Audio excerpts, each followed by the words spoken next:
ನಮಸ್ಕಾರ ಎಲ್ಲರಿಗೂ. ಸೊ ಈ ಒಂದು ವಿಡಿಯೋದಲ್ಲಿ K2ನಲ್ಲಿ ಆನ್ಲೈನ್ OM ಯಾವ ರೀತಿ ಮಾಡೋದು ಅಂತ ನಾವು ನೋಡೋಣ. ಮೊದಲನೇದಾಗಿ ನಾವು K2 ಓಪನ್ ಮಾಡೋಣ.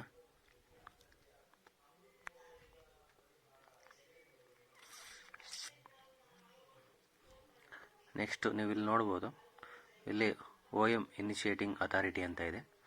ಸೊ ಈ ರೀತಿ 3 ಲಾಗಿನ್ನ ನೀವು ರೋಲ್ ಮ್ಯಾಪಿಂಗ್ ಮಾಡಿಸ್ಕೊಂಡಿರಬೇಕು.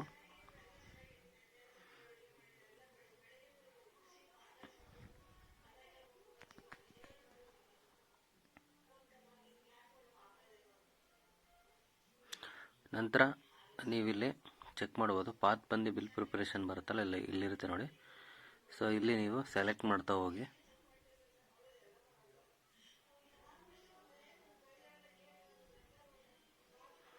ರೆಫರೆನ್ಸ್ ನಂಬರು, ನೀವು ಏನಾದರೂ ರೆಗ್ಯುಲರಾಗಿ ಏನು ಕೊಡ್ತಿರ್ತೀರ, ಆಫ್ಲೈನಲ್ಲಿ ಲೆಟರ್ ಮಾಡ್ತೀರಲ್ಲ, ಸೊ ಅದನ್ನು ನೀವು ಇಲ್ಲಿ ತೊಗೋಬೋದು.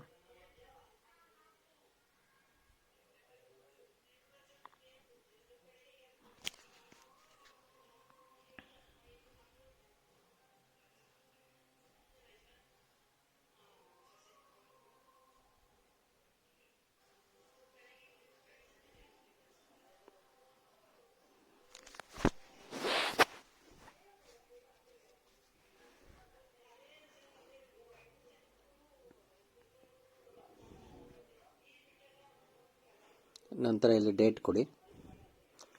ಅದಾದಮೇಲೆ ಇಲ್ಲಿ ಆ್ಯಡ್ ಅಂತ ಬರುತ್ತೆ, ಅದು ಕೊಟ್ಟರೆ ನಿಮಗೆ ಕೆಳಗಡೆ ಶೋ ಆಗುತ್ತೆ. ನಂತರ ಸಬ್ಜೆಕ್ಟ್ ಸೇಮ್ ಏನಿಲ್ಲ, ನಿಮ್ಮ ಏನು ಆಫೀಸ್ ನೀವು ಹಾಕ್ತೀರಾ, ಕಚೇರಿ ಆದೇಶ ಯಾವ ಥರ ಹಾಕ್ತಿದ್ರಿ, ಸೊ ಅದೇ ರೀತಿ. ಸೊ ನೀವು ಇಲ್ಲಿ ಟ್ರೈ ಮಾಡ್ಬೋದು, ನೀವು ಕನ್ನಡ ಹಾಕಿದ್ರೆ ಬರುತ್ತೆ, ಬಟ್ ಅದು ಫಾರ್ವರ್ಡ್ ಆಗೋಲ್ಲ. ಸೊ ನೀವು ಅದನ್ನು ಇಂಗ್ಲೀಷಲ್ಲೇ ಟೈಪ್ ಮಾಡ್ಕೊಳ್ಳಿ.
ಸೊ ಬಾಡಿ ಆಫ್ ಲೆಟರ್ ಕೂಡ ನಾನು ಟೈಪ್ ಮಾಡಿ ಹಾಕಿದ್ದೀನಿ.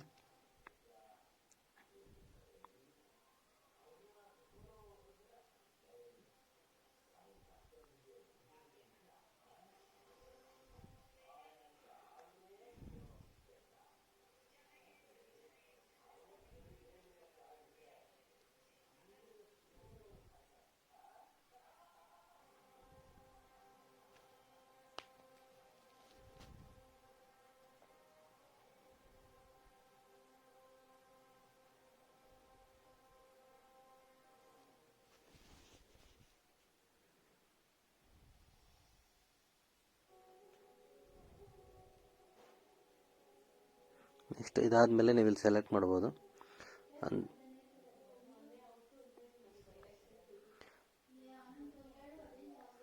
ಸಿಂಗಲ್ ಅಂತ ಕೊಡ್ತೀನಿ. ಪರ್ಪಸ್ ಬಂದು ಇದು ವೆಹಿಕಲ್ ಬಿಲ್ ಆಗಿರುತ್ತೆ, ಸೊ ನಾನು ವೆಹಿಕಲ್ ಬಿಲ್ ಅಂತ ಕೊಡ್ತೀನಿ.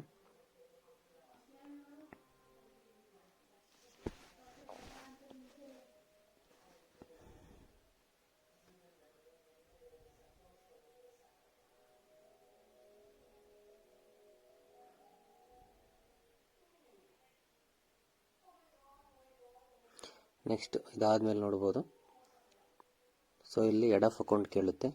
ಸೊ ನಿಮಗೆ ಯಾವ ಒಂದು ಹೆಡ್ ಆಫ್ ಅಕೌಂಟಲ್ಲಿ ಅಲಾಟ್ಮೆಂಟ್ ರಿಲೀಸ್ ಆಗಿರುತ್ತೆ, ಸೊ ನೀವು ಅದನ್ನೇ ನೀವು ಅಲಾಟ್ಮೆಂಟ್ ಆಗಿ ತೊಗೋಬೇಕಾಗುತ್ತೆ, ಸೆಲೆಕ್ಟ್ ಮಾಡಬೇಕಾಗುತ್ತೆ.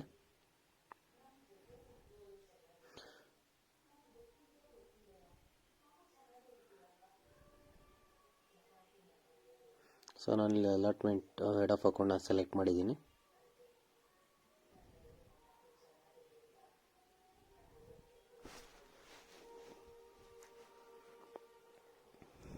ಸೊ ಇಲ್ಲಿ ಹೆಡ್ ಆಫ್ ಅಕೌಂಟ್ ಸೆಲೆಕ್ಟ್ ಆದಮೇಲೆ ನೆಕ್ಸ್ಟ್ ಹೆಚ್ಚುವರಿ ಪಟ್ಟಿ ಅಂತ ಇರುತ್ತೆ. ಸೊ ಇದನ್ನೇನು ನೀವೇನು ಹಾಕ್ತಾ ಹೋದ್ರೂ ಆಗುತ್ತೆ.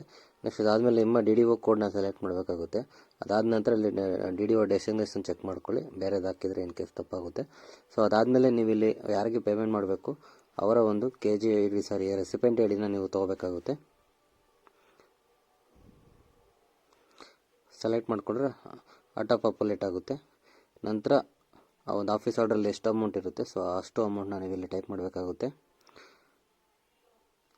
ನಂತರ ಅಡ್ರೆಸ್ ಅಂತ ಕೇಳುತ್ತೆ, ಇಲ್ಲಿ ಸಂಬಂಧಪಟ್ಟ ಡಿಸ್ಟ್ರಿಕ್ಟ್ ನೇಮ್ ಆದರೂ ಹಾಕ್ಬೋದು, ತೊಂದರೆ ಇಲ್ಲ. ಅದಾದಮೇಲೆ ನೀವು ಇಲ್ಲಿ ಆ್ಯಡ್ ಅಂತ ಕೊಟ್ಟರೆ ಇಲ್ಲಿ ನೀವು ನೋಡ್ಬೋದು ಫಾರ್ವರ್ಡ್ ಕೇಳಿದೆ. ಇದಾದಮೇಲೆ ನಾನು ಫಾರ್ವರ್ಡ್ ಕೊಡ್ತಾ ಇದ್ದೀನಿ.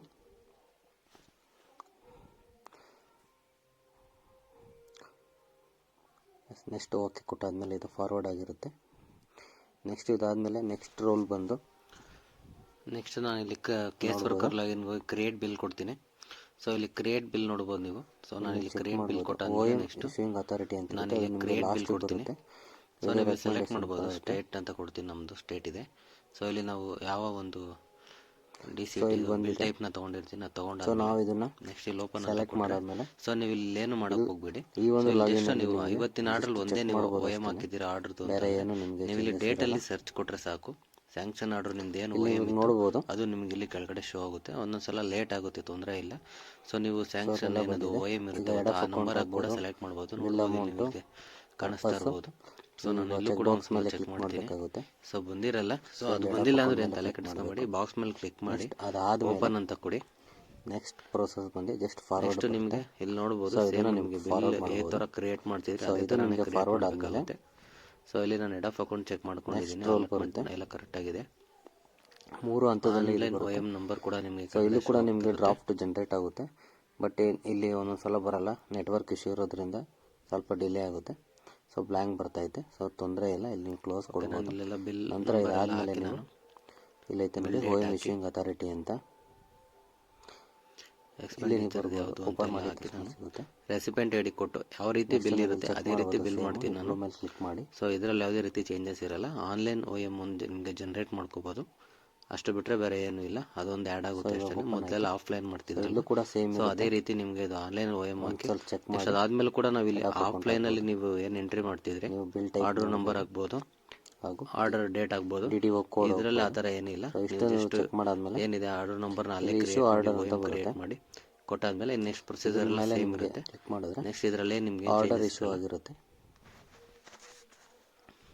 ಸರ್ವರ್ ಡೌನ್ ಇದ್ದಾಗ ನಿಮಗೆ ಜನರೇಟ್ ಆಗಿರಲ್ಲ.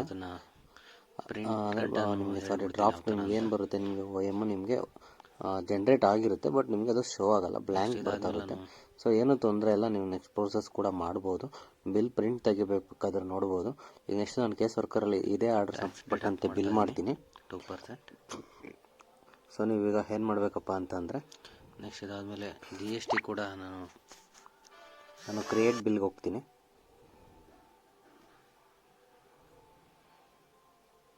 ನೆಕ್ಸ್ಟ್ ಇದು GST ಕಟ್ಟಾದಮೇಲೆ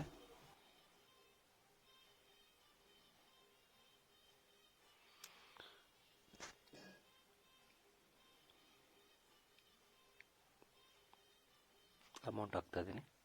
ನೆಕ್ಸ್ಟ್ ಇದನ್ನು ಆ್ಯಡ್ ಕೊಟ್ಟಾದಮೇಲೆ ಫಾರ್ವರ್ಡ್ ಮಾಡ್ತೀನಿ. ಸೊ ಈ ನೆಕ್ಸ್ಟ್ ಈ ಬಿಲ್ಲು ಸೂಪರಿಂಟೆಂಡೆಂಟ್ಗೆ ಹೋಗುತ್ತೆ.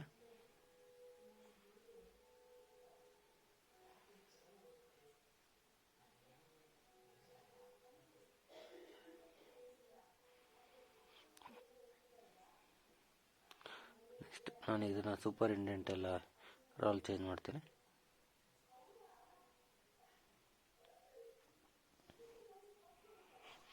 ಇಲ್ಲೂ ಸೇಮ್ ಅಷ್ಟೇ, ಇಲ್ಲಿ ಬರೋ ಎಲ್ಲ ಒಂದು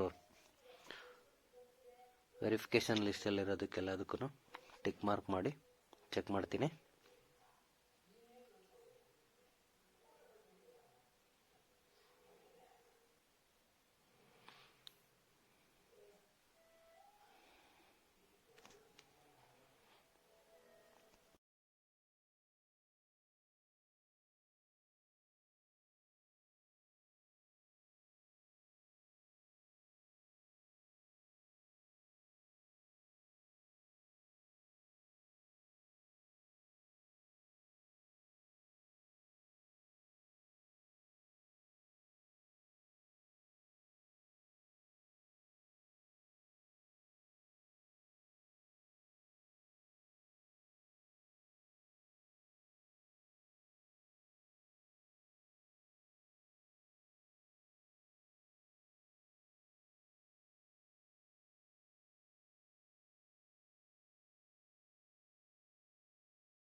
ನಂತರ ಇದಾದಮೇಲೆ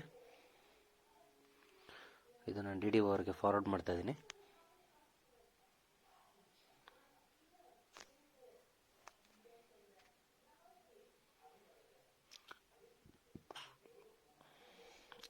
ನಂತರ ಡಿ ಡಿ ಒಯಿಂದ ಕೇಸ್ ವರ್ಕರ್ಗೆ ಪ್ರಿಂಟ್ ಬಿಲ್ಗೆ ಕಳಿಸ್ಕೊಡ್ತಾ ಇದ್ದೀನಿ. ಸೊ ಇಲ್ಲಿ ಪ್ರಿಂಟ್ ಬಿಲ್ಲಲ್ಲಿ ಇವಾಗ ನೀವು ಚೆಕ್ ಮಾಡ್ಬೋದು. ಇಲ್ಲೂ ಕೂಡ ನಿಮಗೆ ಬರಲಿಲ್ಲ ಅಂದರೆ ಸ್ವಲ್ಪ ವೇಟ್ ಮಾಡಿ, OM ಬರುತ್ತೆ.